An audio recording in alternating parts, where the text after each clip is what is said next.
Gusto mo ba na lagi siyang obsessed sa inyo? Hello mga guys, kumusta kayo? Panibagong araw, panibagong video na naman tayo. And sa araw na ito ay isa na namang video ang aking ituturo sa inyo na simpleng gabay o simpleng pamamaraan na makakatulong sa atin. At bago ang lahat, gusto ko lang mag-disclaimer sa mga taong hindi naniniwala at hindi gusto ang mga kagaya nitong video.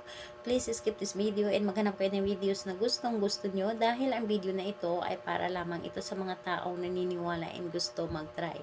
Sa lahat po ng mga nagko-comment dito sa aking video dito sa loob ng aking channel, mag-ingat sa lahat ng mga nagre-reply sa inyo na dinadala kayo sa kanilang WhatsApp in Imo app upang makaiwas po tayo sa scam.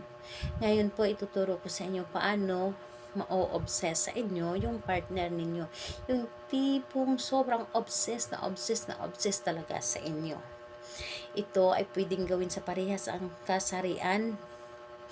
Pwede rin ito sa babae at lalaki na mag-partner syempre.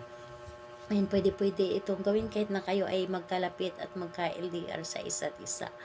Ang kailangan lamang natin dito na gagamitin ay kailangan mo lamang maghanda ng iyong underwear. So, underwear po na hindi mo pa ito nalalabhan. So, underwear na hindi mo pa nalalabhan.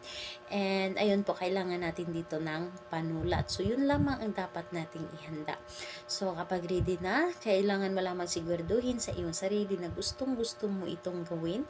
Kailangan mo sabihin na sa paggawa nito 100% ay inyong tiwala at paniniwala, and higit sa lahat mag-isa ka lamang nagagawa nito.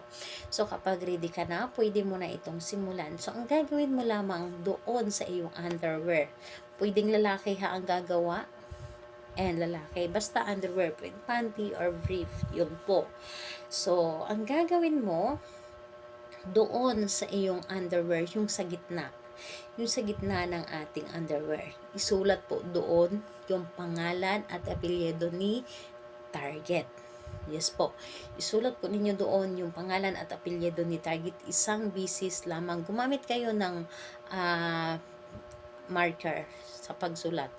Dahil kapag ballpen, hindi siya masyadong makapagsulat, hindi siya gaano. So, marker po or di kaya color pen, pwede po siya. Talagang makikita mo ang iyong isinusulat. Isulat mo doon yung pangalan at apelyido ni target. And ayun po, kapag naisulat yun na, tupiin mo lamang yun. Tupiin mo lamang yung underwear mo at hawakan mo ng dalawa mong kamay. At sabihin mo dito, lagi kang ma-obsess sa akin.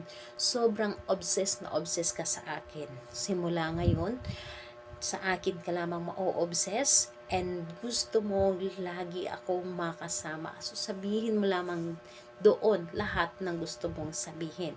And pagkatapos nun, yung underwear na ginamit mo, yung sinulatan mo, ginawan mo ng ritual, ilagay mo ito doon sa ilalim ng inyong unan. Asahan ninyo yung target ninyo, iwan ko na lamang kung hindi ito mababaliw sa sobrang ka-obsess sa inyo. So, kunin nyo na lamang ang underwear ninyo kapag napapansin nyo na sobrang obsessed na sa inyo yung partner ninyo. Kailan ito pwedeng gawin? Mas maganda gawin ito sa araw ng Tuesday and Friday. Or di kaya sa kabilugan ng buwan. So, ayan po. Sa lahat ng mga gustong mapa-shoutout, mag-comment lamang sa baba para ma-shoutout ko kayo sa next video. Sa lahat din po ng mga gustong magtanong, mag-comment lang din po sa baba para ma-replyan ko po kayo. Salamat po sa inyo. Bye-bye everyone. God bless us all.